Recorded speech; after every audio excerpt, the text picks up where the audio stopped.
Can you imagine living trapped inside a wooden structure for over a year? With animals, food, dirt, noise, and nowhere to escape? Now think about it. It wasn't 40 days. It was 370 days living in there.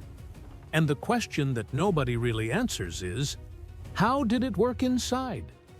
Today you're going to see the Ark as a documentary would show it.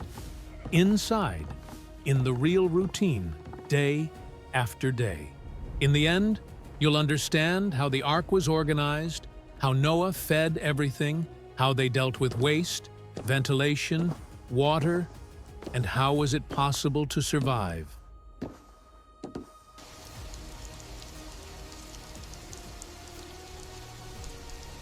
Most people know the story of Noah's Ark, or at least you think you do. Rain, animals entering in pairs, Noah with a white beard, and then a rainbow in the sky. But there's one detail that almost no one notices, and that detail changes everything. The Bible never said it was only 40 days. What it actually shows is that Noah was locked inside the ark for 370 days, 1 year and 5 days, with his wife, his sons, his daughters-in-law, and animals of all kinds, all together, inside a wooden structure, without windows, without a motor, without electricity, without an exit. And then comes the question that nobody usually asks: how did it work on the inside? Because it wasn't just a matter of waiting for the rain to stop. It was cooking, cleaning, caring, organizing, feeding. It was about surviving, day after day, for more than a year. This video will open the doors of the Ark not as a legend, but as a functional reality. Let's analyze the space, the organization, the unseen challenges. Let's understand how it was possible to store food, deal with waste, keep the air breathable, divide spaces, and make everything work in the prehistoric era. The Bible doesn't describe every technical detail, but it gives enough clues to reconstruct the scenario. And when we follow those clues, we discover a story far more impressive than it seems. Therefore, if you think the Ark was just a boat with animals, this video will be a mind-blowing experience. We're not going to tell the story.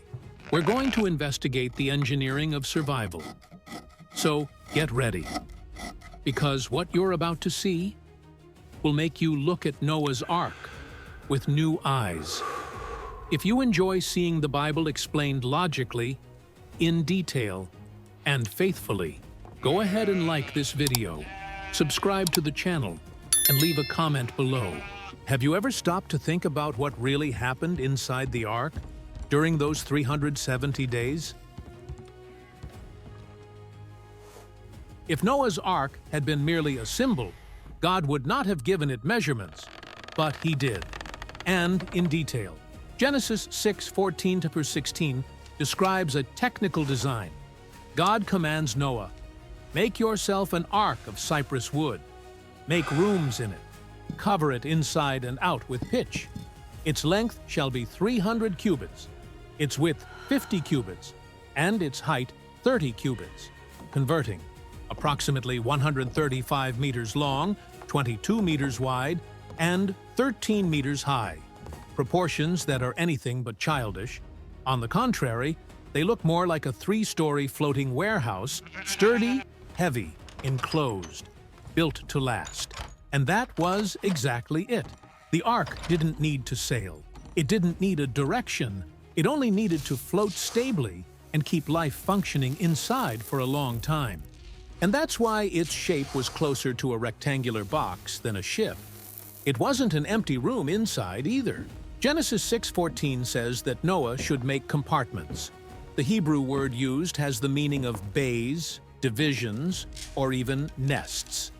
This reveals that the interior of the ark was highly segmented, with specific areas for different purposes. There were 3 internal floors. The Bible doesn't detail what was on each one, but logic helps to reconstruct it. On the lowest level, the one closest to the base, The largest and heaviest animals would likely be kept. There are good reasons for this.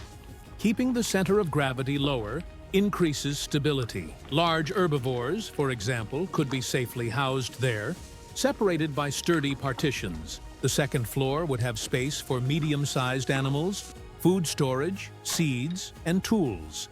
Part of the daily routine would also fit here: rainwater collection, inventory control, and access to the other floors. The third floor, closest to the only upper opening, called Zohar in Hebrew, was probably where Noah and his family lived. It was more ventilated, better lit, and had less exposure to debris. Human presence up there wasn't just more comfortable, it was strategic. It was where you could see the sky, breathe better, and wait. This upper window, Zohar, mentioned in Genesis 6-16, is described as being a cubit high.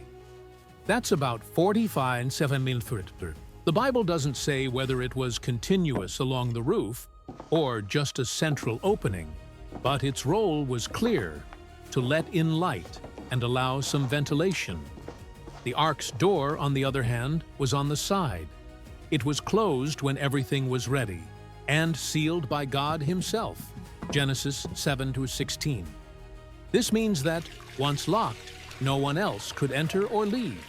The ark then functioned as an isolated world, a microcosm of survival. And there's no doubt about it. Space needed to be optimized to the maximum. The ark had an estimated gross capacity of over 40,000 cubic meters, equivalent to about 500 freight train cars. But that didn't mean luxury. It meant organization. Partitions, bays, dividers, internal ramps, access between floors, all of this needed to be ready before the rains began. The ark wasn't improvised while in motion. It was a system that was ready before the catastrophe. Now, a curious technical detail: the ark's proportions, 30.5.3, length x width, x height, are almost the same as those used today in modern cargo ships. Why? Because they favor stability on the high seas. Even without a rudder, the ark would have good resistance to lateral rolling and capsizing. It was made to float and withstand months of being shaken without breaking apart.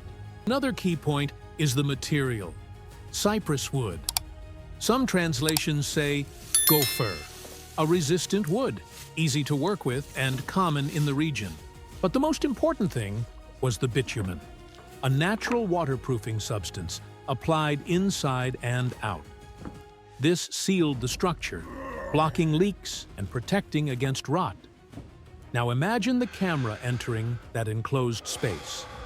Wooden corridors, the smell of resin, dim light filtering in from above, muffled sounds of animals in separate compartments, hanging baskets, dry branches, narrow paths connecting the rooms. The feeling is of an internal organism, not a vessel. Everything there needed to have order and function. Nothing was purely aesthetic. Each bay, each pillar, each structural reinforcement was part of a greater purpose: to survive 370 days with life in motion. Even without knowing where each animal was placed or how each stall was constructed, the biblical text is clear enough to state: the ark was a functional system, not an allegory. It was built to life-size dimensions, with a segmented structure, with 3 floors, with an opening for light and air, and with internal divisions so that nothing would become chaotic inside. Noah was not building a ship. He was building a floating biological preservation shelter. The ark was no ordinary boat. It was a living warehouse, a wooden sanctuary, where every space had a single purpose: to preserve life. Having space wasn't enough. The real test began when everything and everyone needed to get in. It was the most sensitive moment of the entire mission. The ark was ready, compartmentalized, caulked with bitumen, 3 defined levels. But now, it was time to bring life into it. And life, by nature, is movement, is instinct, is unpredictability. Genesis 7 reveals that God not only sent the animals, but established a clear order for their entry. Of every clean animal you shall take with you 7 pairs, the male and his female, and of the animals that are not clean, 2, the male and his female. This detail changes everything. The classic image of 2 of each doesn't tell the whole story. The Bible shows that some animals were brought in groups of 7. This was likely because they would later be used for sacrifices, as we see in chapter 8, or because they would also provide sustenance without compromising the preservation of the species. And this diversity of inputs already brings enormous complexity. Clean and impure species, different sizes and temperaments, herbivores, carnivores, birds, reptiles, insects. How do we avoid conflict? How do we manage all of this without turning it into pandemonium? The answer lay in the organization. It wasn't chaos, it was logistics. Survival didn't begin with faith, it began with order. It wasn't just a matter of lining up animals. It was necessary to allocate each species to the right space, with strategic distances, reinforced partitions, and isolation when necessary. A predatory animal next to a defenseless prey would be a death sentence, not just for that animal, but for the entire plan. The Bible doesn't describe this allocation in detail, but the text itself shows that God led the animals to Noah, not the other way around. This means there was a guided, controlled, purposeful process. The text in Genesis 7:9 makes this clear. They went into the ark with Noah, 2 by 2, male and female, as God had commanded Noah. In other words, the order came from above, and Noah's role was to receive, position, and maintain discipline in the environment. An immense and continuous task. Now imagine the scene, the sky beginning to darken, the weather changing, and a living queue slowly forming in front of the ark. Sounds of heavy footsteps on the ground, wings cutting through the air, strange noises of animals that had never met before. The ark became a kind of border between 2 worlds, the world that would be destroyed and the one that would be preserved. Noah and his family were there. He, his wife, his 3 sons, Shem, Ham, and Japheth, and their daughters-in-law. 8 people. 8. To organize everything, there were no outside workers, nor a crowd helping. The biblical text does not suggest any human support beyond the family itself. This shows the level of discipline, obedience, and effort required in the final hours before the door was closed. Organization within the ark could not follow random criteria.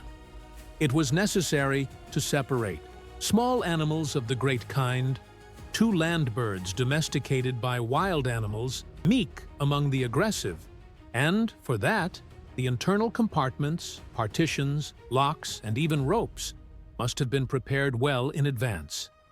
Everything meticulously planned so that, when the animals arrived, the environment would already be ready to receive them. The logic is clear. You can't organize life on the fly. It was necessary to have enclosed stalls, secure access points, internal pathways for family movement, without creating risks. It wasn't just about order, it was about security. Now consider something curious. Animals accustomed to a wild environment, now confined, limited, enclosed. What would prevent aggression, stress, attacks? The Bible doesn't give us all the details, but there's a silent principle at work. Divine control over natural instinct. If God can close the heavens, He can also calm the creatures He Himself created. But even so, the human element of the organization couldn't rely on constant miracles. She needed to act with structure. There was a right time for everything. The entry was not chaotic. In Genesis 7:13, we see that Noah, his family, and the animals entered on the same day. This shows that the movement was coordinated. Everything was done in order. And then, came the most decisive moment. The door was closed, not by Noah, but by God. The Lord shut the door. Genesis 7:16. From that moment on, the outside world ceased to exist. What was inside was all that remained. Inside was a living, controlled, and fragile ecosystem. Each species was in its place, each space with its function, each sound, each smell, each breath was now part of a sealed, isolated environment, completely dependent on the initial organization. There was no plan B. If something got out of control, there was nowhere to run. Their entire survival depended on how that entry was made, and how order would be maintained each day. The Ark was space, but it was also a system. And without a system, even a miracle sinks. The rain had started. The door was closed. Outside, the world was disappearing beneath the waters. But inside, life had to go on. What many don't realize is that the Ark wasn't a place of passive waiting. It wasn't a cruise ship of salvation.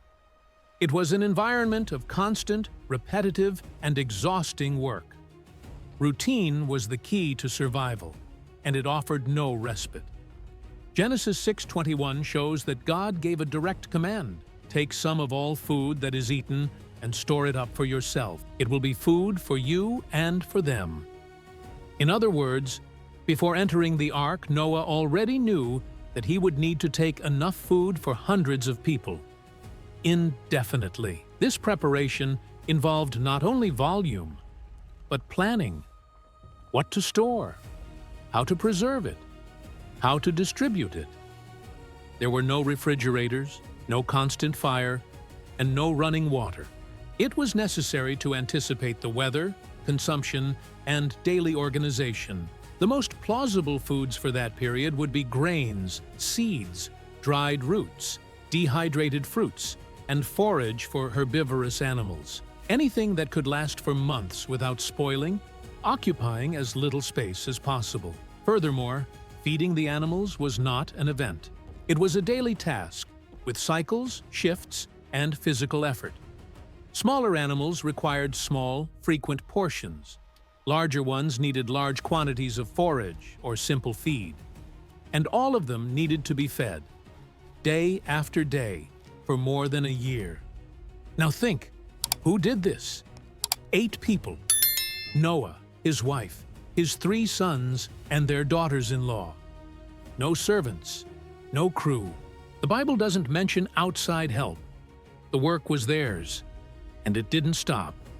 Wake up early, separate portions, take food to each stall, replenish water, check the compartments, clean up excess, correct what was deteriorating, repair beams, reinforce locks, redistribute the stock.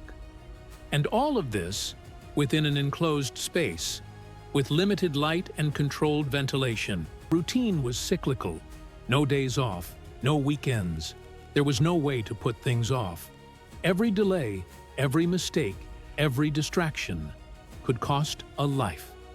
And every life in there was irreplaceable.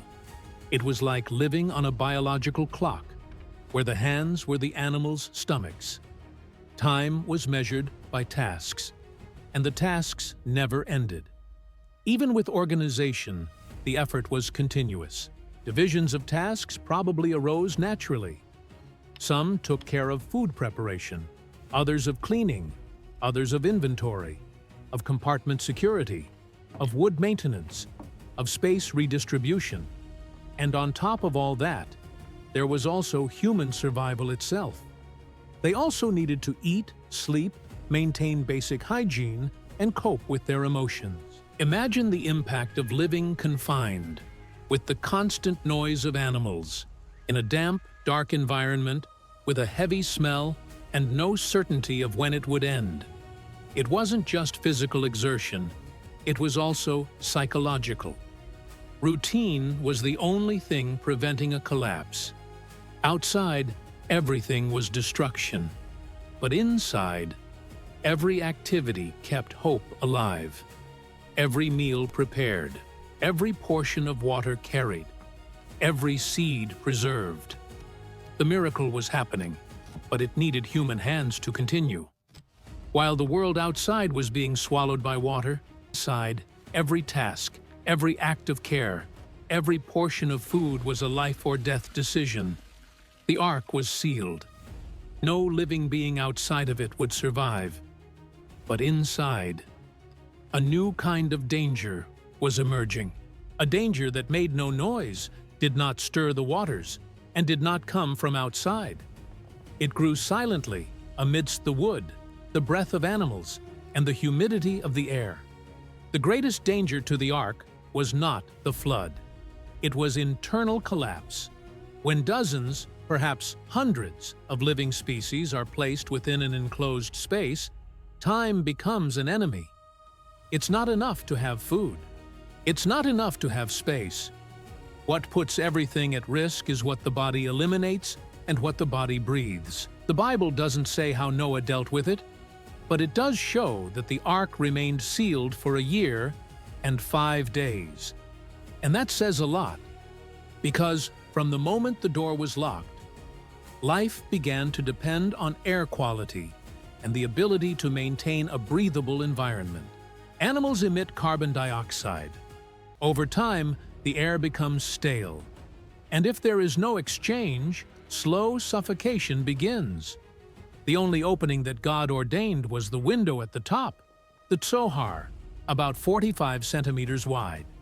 It may have been a continuous strip or a centralized opening, but whatever its shape, it had a vital role to allow hot air to rise and escape, drawing fresh air in. If the tzohar remained closed all the time, the oxygen would run out, and with it, everything. But if it remained open all the time, the rain would get in, and the ark would become soaked. Survival depended on balance. Another risk was invisible, but just as lethal as the lack of air: the spread of disease. In a humid environment, with a high concentration of living beings, any infection could spread rapidly. A sick animal, a bird with discharge, an outbreak among rodents, all of this was enough to overwhelm the system. And how to fight that? There were no medicines, no masks, no sewage system. The only way out was to prevent its proliferation. The compartmentalization was more than just organization. It was strategic isolation. Avoid contact between different species. Maintain distance between humans and animals that pose a higher risk. And more, control the humidity. Because constant moisture rots wood, generates mold, and weakens structures. The most logical explanation is that Noah used dry materials, such as straw, sand, or clay, to absorb moisture and prevent the accumulation of liquids. These materials, spread throughout the most critical areas, could prevent the environment from becoming a breeding ground for bacteria. The air needed to circulate, even if slowly. Humidity needed to be controlled, even without technology. And the waste couldn't accumulate. It is no coincidence that the text says God commanded Noah to make compartments. It wasn't an ark with a giant hall. It was an organized labyrinth with separate zones, limited circulation, and, most importantly, isolation between areas of risk. Outside, the world was falling apart, but what could kill from the inside was invisible. It was the gas that couldn't be seen. It was the infection that no one could hear about. It was the air that was missing. In the end, the greatest threat did not come from the water. It came from the silence. The Bible records the flood with rare precision. It's not a loose narrative. It's a timeline. And it doesn't last 40 days. There are 370. When we read carefully, the text of Genesis 7 and 8 delivers date by date, phase by phase. Exact days, specific months, events marked with a period. From then on, what seemed like a symbolic story reveals a real timeline. An entire year under divine control, counted day by day. The sequence begins in Genesis 7:11. In the 600th year of Noah's life, in the second month, on the 17th day of the month, on that very day, all the fountains of the great deep burst forth, and the floodgates of the heavens were opened. This is day 1. The starting point. The waters begin to rise. The process begins not only with rain, but also with underground springs gushing forth.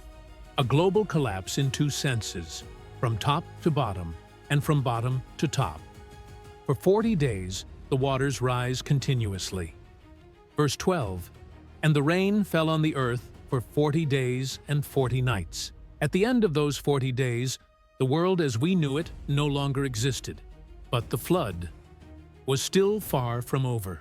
Genesis 7:24 shows the next phase, and the waters prevailed upon the earth for 150 days. These 150 days include the initial 40. In other words, after the first 40 days of intense rise, the waters remain high for another 110 days. During this time, the ark did not descend, did not stop, did not touch any place. It remained adrift, suspended above a world completely covered. It was the height of the flood. Only on day 150 does something change. Genesis 8:4 marks the turning point. In the 7th month, on the 17th day of the month, the ark rested on the mountains of Ararat. This marks the beginning of rest. It doesn't mean the waters disappeared, it just means the water level dropped enough for the ark to touch some high point, the mountains of Ararat. But the ground was not yet visible. It was the beginning of the descent and the long wait. The following verse, 8:5, shows that the waters continued to recede until the 10th month. In the 10th month, on the first day of the month, the tops of the mountains appeared. This means that more than 2.5 months passed between the ark's resting place and the moment when any mountain began to appear. This is where the observation phase comes in. 40 days after seeing the mountain peaks, Noah sends out a raven. Verse 7, which flew to and fro until the waters were dried up from the earth. Then he sends out a dove, which returns without any sign of land. 7 days later, he sends the dove again. Now she returns with an olive leaf in her beak. It was the first direct sign of vegetation. Life was beginning to be reborn. But Noah doesn't leave. Wait another 7 days. Release the dove for the 3rd time. And it doesn't return. Everything points to a habitable environment. But still, he remains in the ark. Genesis 8:13 gives us the next time marker.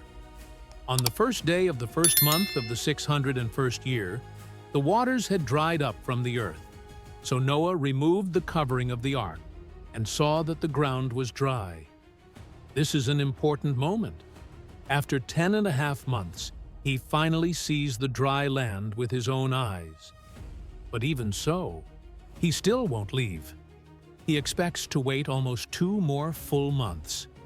The way out only happens when God gives a new order. Genesis 8:14-16. In the 2nd month, on the 27th day of the month, the earth was dry.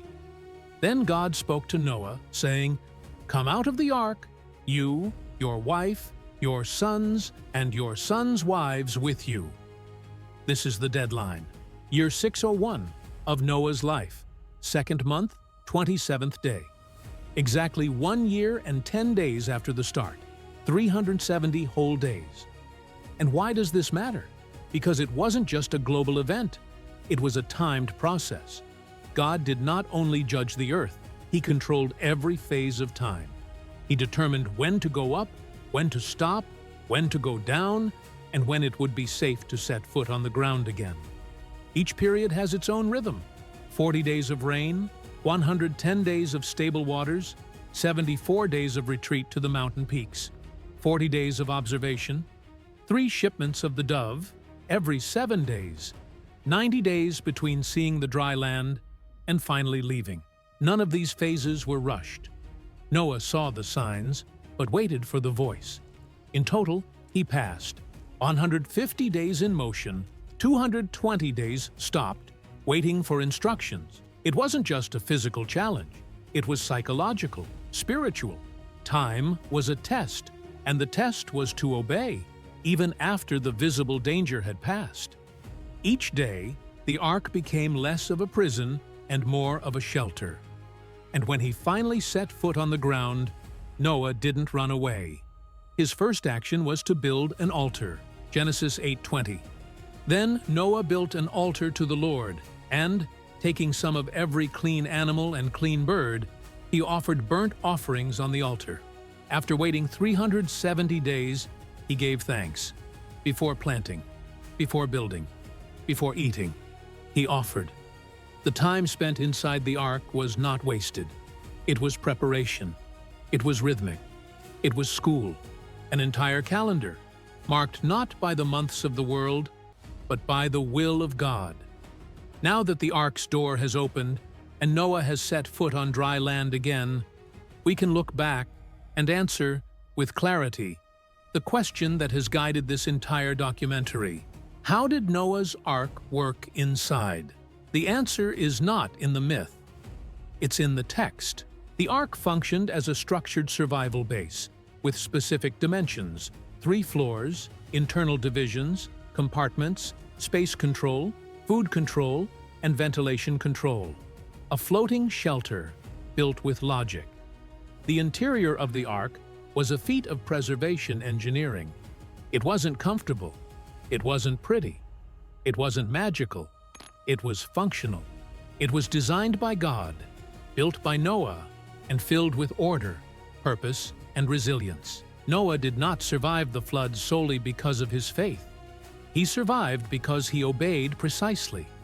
Each stage of construction, each daily task, every movement within that space mattered. Living in there for 370 days was not a passive wait. It was quite a journey. It started with structure. He continued with the organization. It was sustained by discipline. And it only ended with final obedience.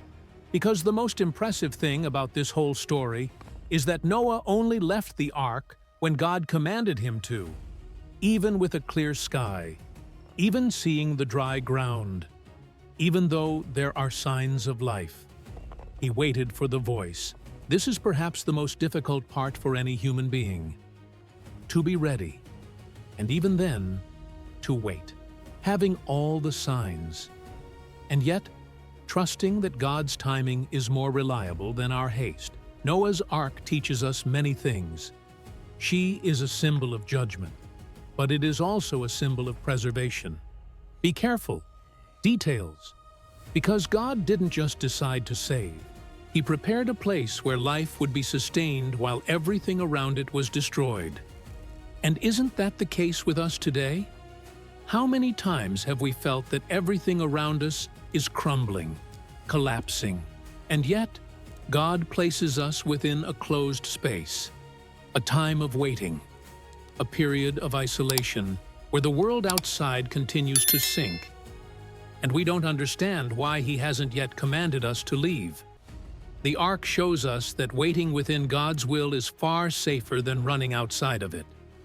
She teaches us that survival without direction can turn into despair, but survival with purpose shapes character. Noah was not only saved, he was transformed during that year and 5 days. Because while the world was going through judgment, God was building something new within that wooden structure. Furthermore, when it was all over, the first thing Noah did was not run, nor plant, nor explore. He erected an altar. Before starting his life anew, he gave thanks for life. That's the key. The story of the ark is not about animals entering 2 by 2. It's about a God who prepares perfect paths to protect those who obey Him. No shortcuts, but with complete plans, with structure, with time, and with purpose. So, if today you feel like you're inside an ark, isolated, cramped, aimless, remember this: it's not the end. This could be just the beginning of God's plan for you. And perhaps He is still saying, Stay where I have placed you. Wait, because in due time, I myself will open the door. The ark worked, because it was made exactly as God commanded.